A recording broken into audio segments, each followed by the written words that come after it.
जय बाबा लड़ुकेश्वर महादेव नयागढ़ जिलार शरणकूल ए लड़ुकेश्वर महादेव आविर्भाव होइछंती। सुनिले आपण माने आश्चर्य हेबे।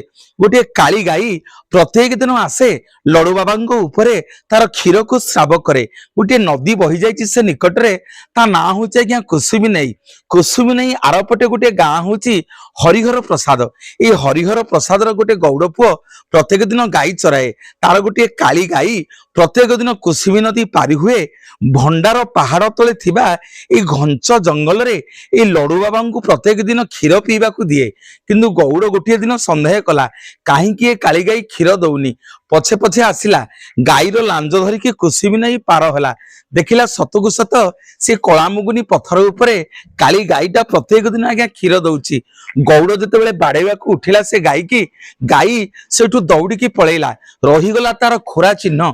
आपण माने गले एबे भी लड़ु बाबा पाखरे से खोरा चिन्ह को देखिबे एवं जेतेबेले से खोरा चिन्ह रे आपण जल छाई करिवे, जो जल से खोरा भितर रही जिवे से पादुक को धरी जहा मानसिक करी लड़ु बाबा को आपण माने मागिबे, लड़ु बाबा अविलंबे पूर्ण करिवे। आज भी आपण माने गले देखिबे लड़ु बाबा पाखरे लोक माने अधिया पड़ती, जीभ काटी दियंती, छुंची आउ दाम्फण फोड़ी बहुत कष्ट साध्य से लड़ु बाबा निकट रे गुहारिया पड़ती।